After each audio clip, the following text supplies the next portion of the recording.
Unity ang aming isinisigaw.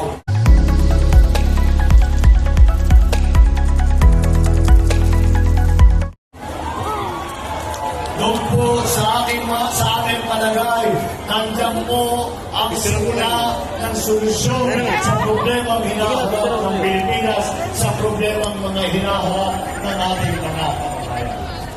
Kaya po, sa nakaraang ilang linggo, sa nakaraang ilang buwan, kami po ay umiikot sa buong Pilipinas. At kami po ay sinisigaw ang ating atibay at kakaisa. At sa amin nakikita, sa aming pagpunta sa iba't ibang lugar, kagaya po ng nakita natin ngayon dito sa Taguma. Ang sagot ko at napakainit ng pagtanggap ng mensahe ng pagkakaisa ng ating mga kababayan ay nakikita po natin, nararamdaman po natin ay dumadami na ang nakakaunawa at sumasabay dito sa ating adhikain na naging kilusan ng pagkakaisa para sa Pilipino, para sa Pilipinas.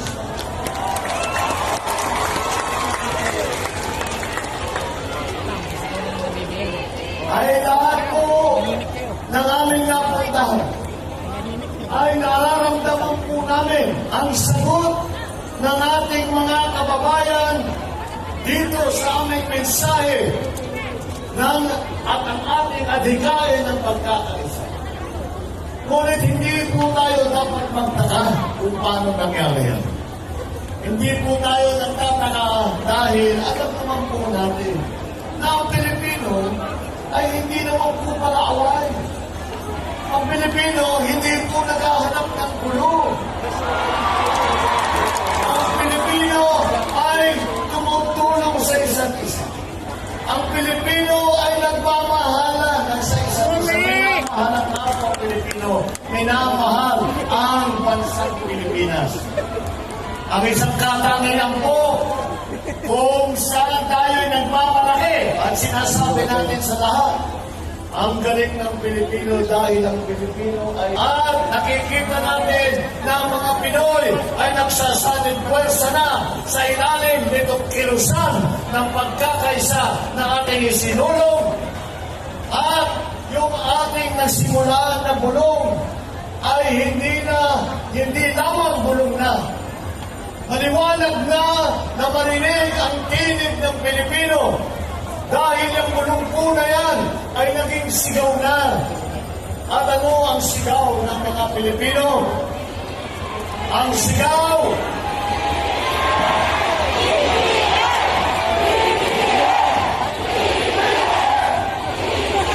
Ang sigaw ng ating mga kababayan ay sasama kami at tutulong kami sa unity team dahil kasama rin kami sa kaunlaran. Kasama rin kami sa pagpapaganda ng buhay ng Pilipino. Kasama kami sa kilusan ng pagkakaisa. Yan ang sigaw ng Pilipino.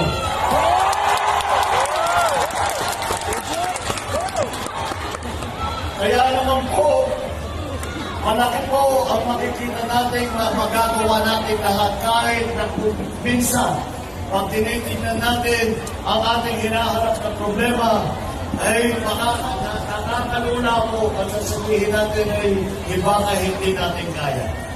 Sa palagay ko, kung iisa-isa lang sa atin ang magtatrabaho tungkol dyan, ay hindi po natin magagawa.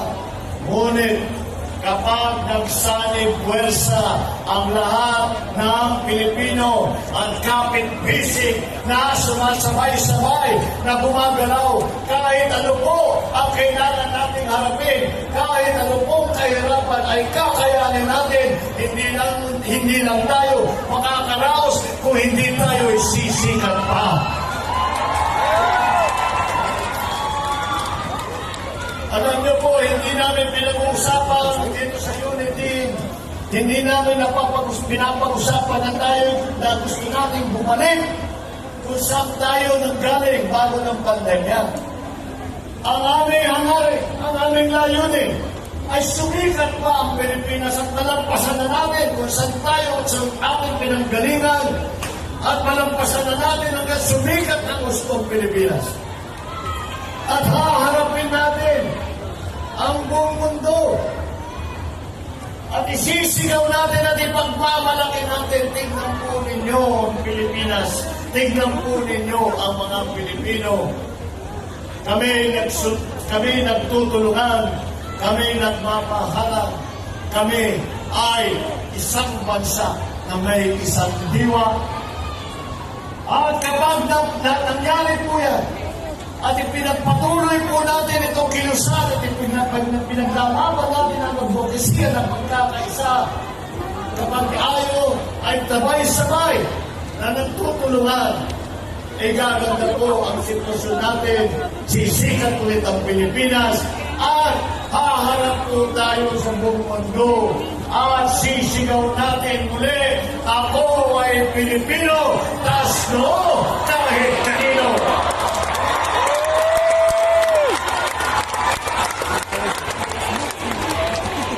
Kaya po, alalahanin po ninyo itong araw na ito na tayo ay nagsama-sama rito sa Tagupan, nagsama-sama rito sa lalawigan ng Pangasinan.